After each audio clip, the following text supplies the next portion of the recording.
Today I'm going to talk about how a realtor will pick a realtor. For example, I've been selling real estate for about the last 15 years, and if I were to move to another state where I don't have the license, how I would pick a realtor. On this video, focusing on selling the real estate. So if you're a first-time home seller, now you're ready to sell your first home that you bought 7 years ago, how I would pick a listing agent, the listing realtor, to represent me selling my property. And I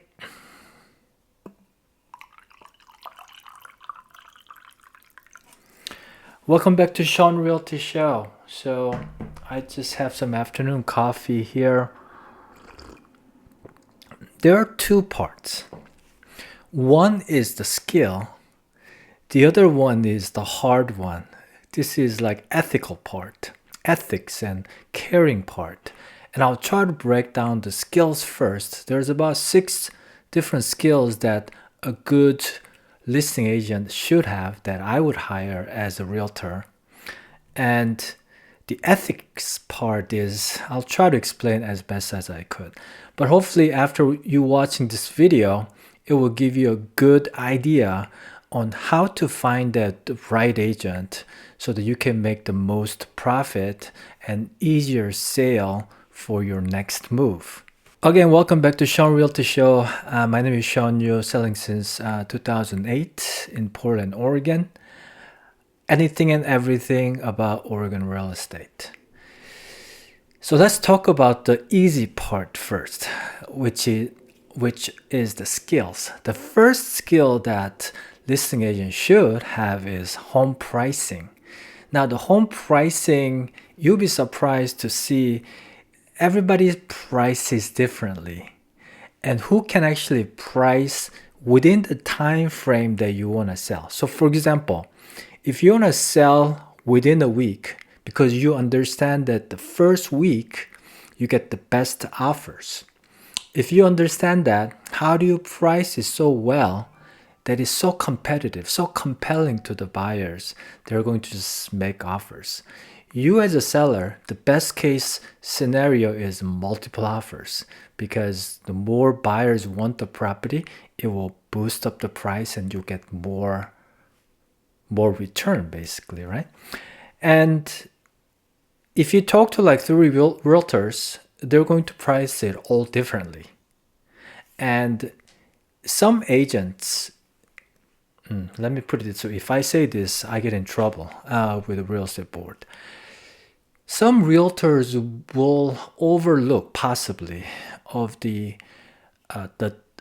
negative parts of a real estate. And if you ignore that and don't price adjust accordingly, what I mean by that is you price a little too high, ignoring such thing as a busy road, bunch of staircase in the front of the house, high voltage wire in the backyard. If you ignore that and price like the other homes, there's a high chance that you're going to sit on the market. Meaning that the first 2, maybe 3 weeks of that hot market, when every buyers want to see your home, you lose that momentum. So what ends up happening is you may have to adjust the price soon after. So realtors' pricing skill strategy, that skill is really important. The second one is the marketing part. This is pretty easy one. If you go to like the popular websites like Zillow, Redfin, or their own website and see their previous listings, how they presented, pictures, the words that they describe the property, or the accuracy of the data. Do they have certain number of things done it the right way? The best way to tell is when you look at their previous listing, do you want to buy that house?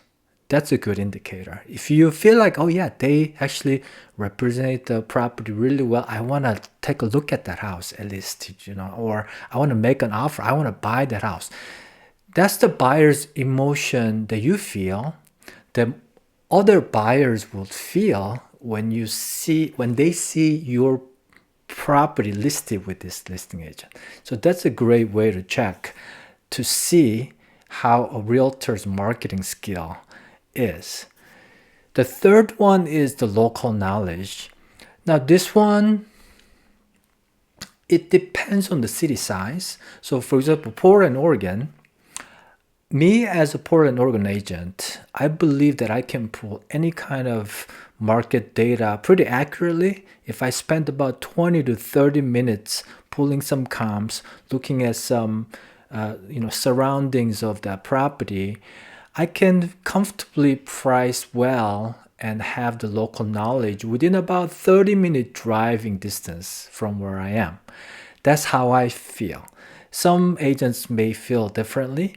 And so having that within like 20 to 30-minute driving range with enough number of previous sales, that's another indicator. So having some, a few hundred homes sold, that could be really valuable because believe it or not, realtors learn as they sell.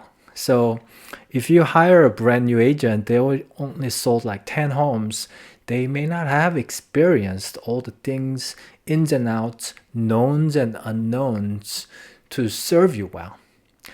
Not that they cannot get the answer when they have questions from other agents, but having that, the sales history, local knowledge can be really beneficial. It could actually minimize some unknown negative events. The fourth one is the negotiation skill. Now this one, it's hard to know, hard to actually vet how well they negotiate unless their previous reviews say, hey, Shawn is a great negotiator. If you see that over and over in the Google reviews or Yelp reviews, then you might actually catch that. If they don't have those, explanations of the previous reviews, then you may have to kind of check with them to see if you might want to try to negotiate the listing, the marketing fee with the agent and see if that agent will just give you what you want right away, or they'll have some skills to negotiate their fee by saying, hey, I offer this X, Y, and Z, and I have proven this kind of sales record. So you're going to benefit by hiring me, and I'll make you more money than the money that I'm going to cut on my commission right now. So that kind of negotiation skill, you can actually check them out by just do a negotiation with that agent right away and see if they're going to give that up right away or protect their compensation cost fee. That's a good way to do it. The fifth one is communicating. Now this can be kind of subjective because everybody differently communicates, right? So you want to find the listing agent who communicates well like you. Do they listen to you that well? Do they understand what you're trying to do without missing the details? Are they communicating with you at the pace that you would like to do, the pace that you can understand well? Do they talk too fast? Do they talk too slow? Do they miss the details? Do they catch all the details? Those are the things you could, when you communicate with them about 3-4 times via text, email, phone calls, or meeting, you can get a good sense on how detailed they are, how good of a communicator they are. And obviously in this section, do they give you an easy to understand plan of action without making it too complicated? For me, if I hire someone, I would look for somebody who can really make it easy for me. I mean, because that's what you're paying for, right? So do they make easy for me to process things? That's probably, some say it's like the gut feeling, but to me, any professional should make anything really easy for the client. And that's how I check. Now, sixth skill is prioritization. That's a tough word for me. I had to kind of practice a few times. Prioritization. Now, this one is do they have the urgency when there is very urgent matters such as like answer a due time on an offer or a counter offer? Do they have the ability or the time to drop everything to get that job done within the time? And this could be very critical. If you miss certain date, you could actually lose on a deal. So having that kind of focus, the prioritizing the time and be able to execute within the reasonable time can make or break a deal. So this one is another hard one to know, but maybe the customer reviews or maybe during your communication sessions with the agent, you may be able to tell. Now, let's talk about the sort of like abstract part, which is the ethics, and then more like client caring part. This might be the most important thing. However, the way to tell is going back to the client review. Do they have bunch of caring kind of comment? Do they say, Shawn really took care of me? Or Shawn is really caring person. He's very, very patient, very, very thorough. He explained things well. He gives all the options. I'm basically repeating what my clients told me. And if I want to hire an agent, I want to hire an agent with a similar type of reviews written because that's how I am. So that's how I'm going to find that agent, right? So those are the words that I'm looking for. And then to see if there is a way that the agent is communicating or conducting himself or herself, are there any things that are like, that's kind of fishy? Fishy is not a right word here. Let's use a professional word. Do they use any kind of tricky things that borderline ethical or non-ethical while you're negotiating the fee or while you're communicating or setting up an appointment?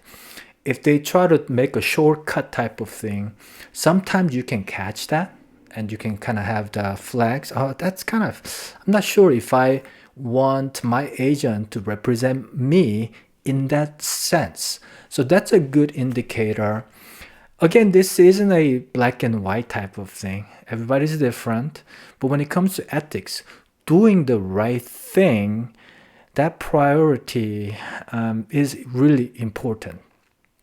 Because when it goes to the ninth inning of like price negotiation, repair negotiation, certain agents will buckle. From my experience, what I mean by that is they just want to get deals done, and whether that's going to be the best for their clients or not, they just want to get the deal done. Versus they're going to go to bet for their clients because they know the saving can be huge, or that's what the clients want. So that's where sort of like caring, ethical part. Do they really represent your best interest? The seller, you, the best interest. And that's, again, very abstract, but it can show through just like a multiple interaction with the agent. So I hope that gave you some idea that how a realtor like myself will hire other realtor in different state or city. Or if I'm retired, how I would tell my kids when they're ready to buy a house in, let's say, Texas, in Austin, Texas, how I would coach them to find a realtor to sell their first property in Austin, Texas, or in Portland, Oregon. If you have any thoughts, any questions, and obviously, if you need someone to sell your property in Portland, Oregon, I'll be happy to help you. Maybe we can just start a conversation to see if you're the right fit. But any thoughts or questions, feel free to leave a comment. And if you can hit the like button and subscribe, that's going to help my channel quite a bit. So thank you so much for doing that if you did that. And let's see, what else? Yeah, I was just thinking did I make the video in one shot, or am I going to edit a ton because it's gonna take a lot of time to edit? But anyways, thanks so much for watching Shawn Realty Show. Anything and everything Oregon real estate. Thanks for watching again, and I'll see you next time.